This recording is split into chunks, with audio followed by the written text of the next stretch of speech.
Assalamualaikum warahmatullahi wabarakatuh.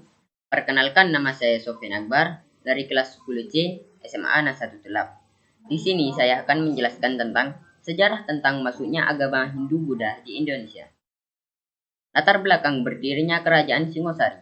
Kerajaan Singosari atau sering pula ditulis Singasari atau Singosari adalah sebuah kerajaan di Jawa Timur yang didirikan oleh Ken Arok pada tahun lokasi. Kerajaan ini sekarang diperkirakan berada di daerah Singosari, Malang. Kerajaan Singosari adalah salah satu kerajaan besar di Nusantara yang didirikan oleh Ken Arok. Sejarah kerajaan Singosari berawal dari daerah Tumapel yang dikuasai oleh seorang Akuwu atau bupati. Letaknya di daerah pegunungan yang subur di wilayah Malang dengan pelabuhan bernama Pasuruan. Raja yang termasyhur di kerajaan Singosari adalah Kertanegara karena 1. Kehidupan rakyatnya mulai dari segi ekonomi, politik, budaya, dan agama mulai terjamin. 2. Kertanegara mempunyai sikap yang tegas, terutama dalam peluasan wilayah kekuasaannya. 3. Mempunyai ilmu yang tinggi, terutama dalam bidang agama. 4. Ia sebagai pemimpin yang menghormati kebebasan beragama. 5. Ia seorang ahli negara. Ia mengatur pemerintahan secara sistematis. Kehidupan sosial. Kehidupan sosialnya terbagi menjadi 2 kelas, yaitu kelas atas yang terdiri dari raja, keluarganya, dan bangsawan lainnya. Kelas bawah yakni rakyat jelata dan masyarakat umum. Para pejabat biasanya memiliki wilayah yang dapat dikenakan pajak yang sebagian hasilnya dijadikan upeti untuk raja. Dibangunnya desa-desa mengikuti hari raya pasaran Jawa. Kehidupan budaya dan agama. Pada masa kerajaan ini hadir karya-karya Mpu Tanakung dan kitab Lubdaka. Kehidupan masyarakatnya dipengaruhi oleh kebudayaan India. Secara umum, masyarakat kerajaan ini beragama Hindu dan masyarakatnya pun berkesempatan mengenyam pendidikan. Pada masa ini, kebudayaan berkembang dengan pesat, misalnya wayang kulit, wayang orang, dan seni pertunjukan lainnya. Kehidupan ekonomi.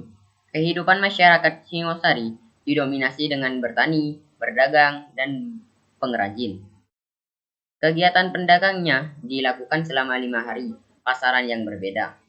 Pada masa itu, perdagangan antar pulau, antar wilayah, bahkan dengan negara lain sudah terselenggara dengan baik. Kehidupan politik.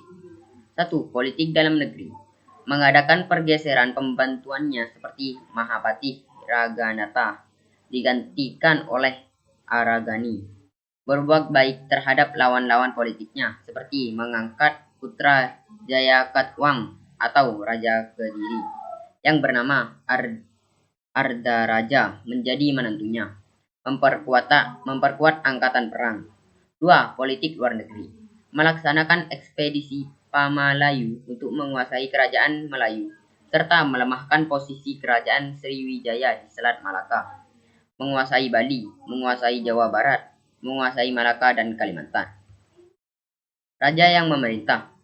1. Ken Arok. Dari tahun 1222 sampai 1227 Masehi. 2. Anusapati memerintah selama 21 tahun. 3. Toh Joyo yang memerintah pada tahun 1248 Masehi. 4. Ranggawuni yang memerintah dari tahun 1248 sampai 1268 Masehi. 5. Kertanegara yang memerintah sekarang. Peninggalan Kerajaan Singosari. 1. Candi Singosari. 2. Candi Jago. 3. Candi Sumberawan. 4. Candi Kidal. 5. Candi Jawi. 6. Parasti Manjusri. 7. Prasasti Mula Malurung. 8. Arca Dwarapala. 9. Prasasti Wuzare. 10. Prasasti Singosari. Kronologi runtuhnya kerajaan. Runtuhnya kerajaan Singosari diakibatkan oleh adanya sengketa yang terjadi di lingkup istana kerajaan yang kental dengan nuansa perebutan kekuasaan. Pada tahun 1292 Masehi, terjadi pemberontakan oleh Jaya Katwang atau yang biasa disebut Bupati Gelang-Gelang, yang merupakan suku sekaligus ipar sekaligus besan dari Kertanegara. Dalam serang itu, Kertanegara mati terbunuh. Akhirnya Jaya Katwang menjadi raja dan membangun ibu kota baru di Kediri. Riwayat kerajaan Singosari pun berakhir. Sekian presentasi saya. Bila ada kesalahan kata, mohon maaf. Terima kasih. Wassalamualaikum warahmatullahi wabarakatuh.